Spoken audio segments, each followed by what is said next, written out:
Shalom, selamat siang anak-anak ser. Hari ini kita bertemu kembali, ya. Kita belajar pendidikan agama Kristen. Hari ini memang kita melakukan ujian bulanan.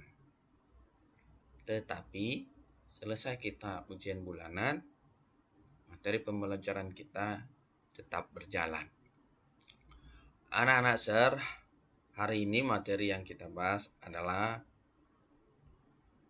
cinta dan ketertarikan fisik.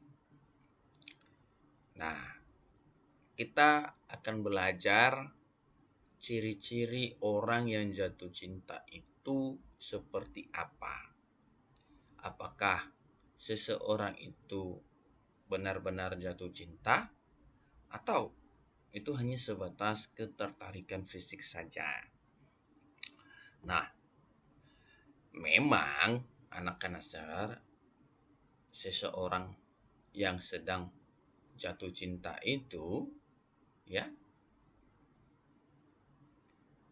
karena dia tertarik secara fisik, itu betul.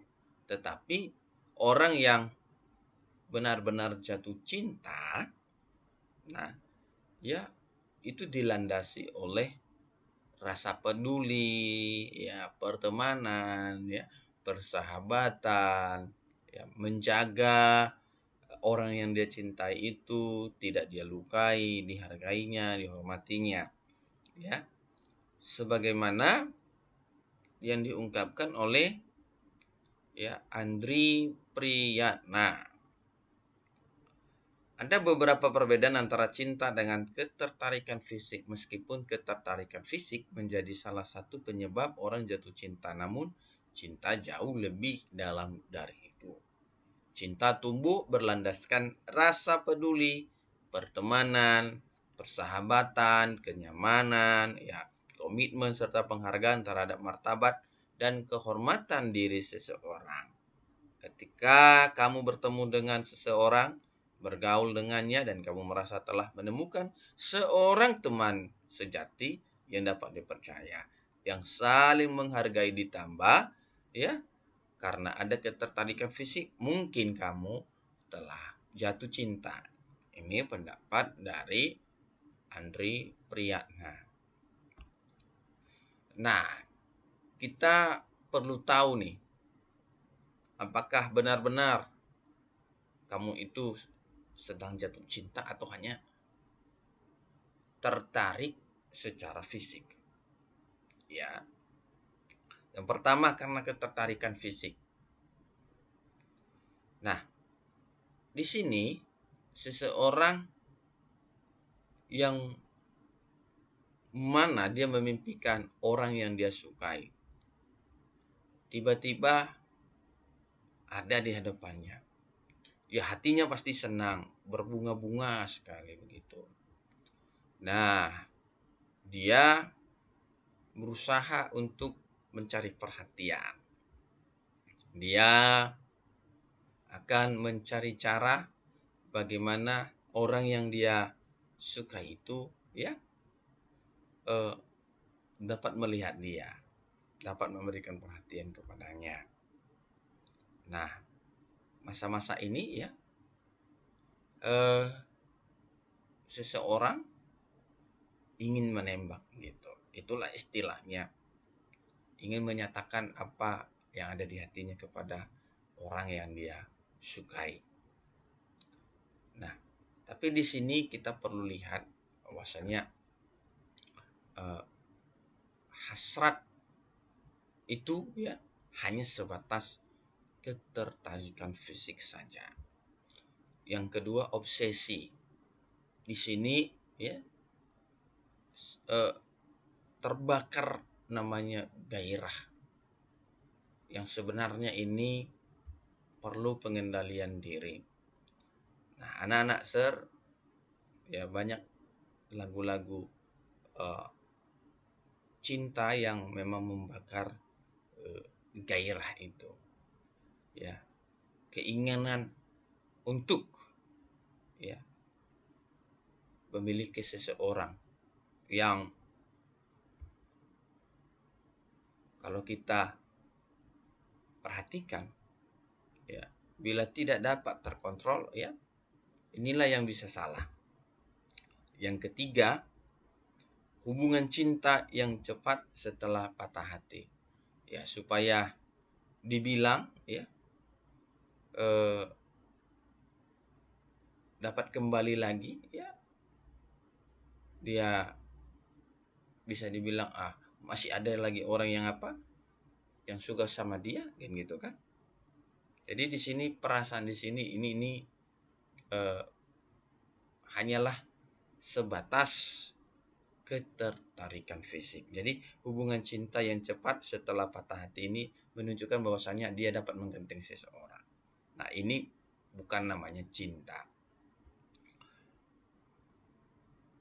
Menurut Priyatna, ya, paling tidak ada beberapa hal yang perlu untuk kita ketahui mengenai cinta. Yang pertama, cinta tidak pernah menyakiti, baik itu pelecehan fisik maupun emosional.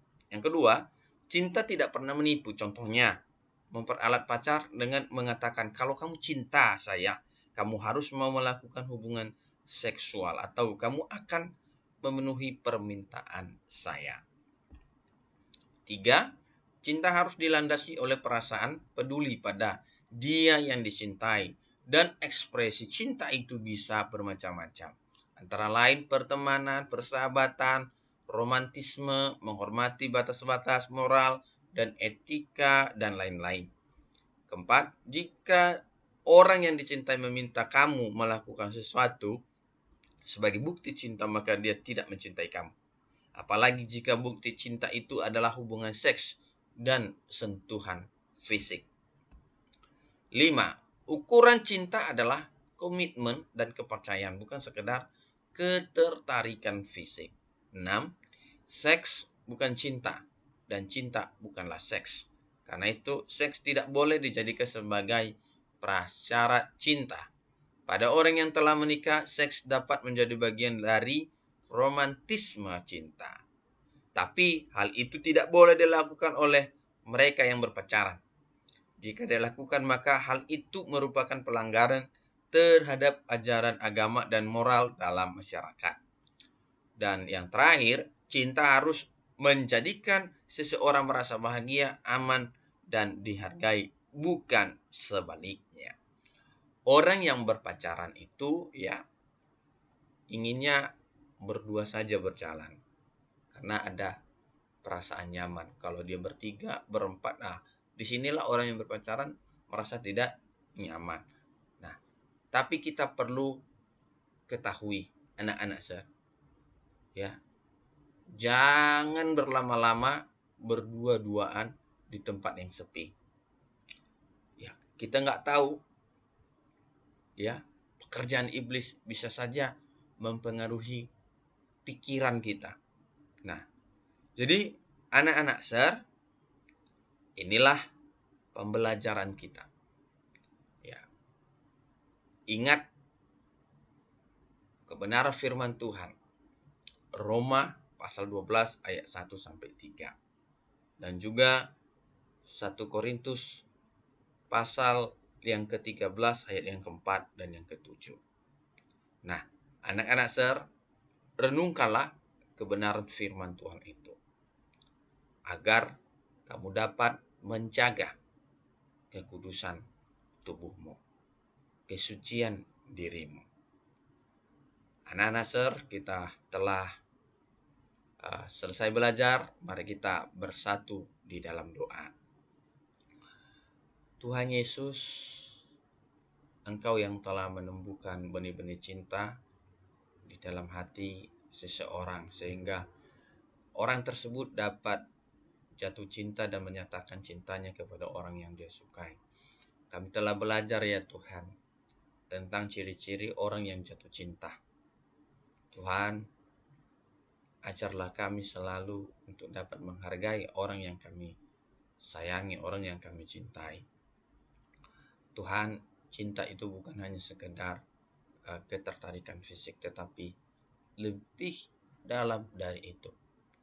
Tuhan, kami mau benar-benar mencintai orang yang kami sayangi. Kami mau menjaganya ya Tuhan. Berikan kami Tuhan kekuatan, kemampuan, agar kami dapat menjalani kehidupan yang baik, yang benar di hadapan-Mu. Tidak menyerahkan tubuh kami ini untuk dunia ini, melainkan untuk kemuliaan nama-Mu. Di dalam nama Tuhan Yesus Kristus kami sudah berdoa dan mengucap syukur. Haleluya. Amin.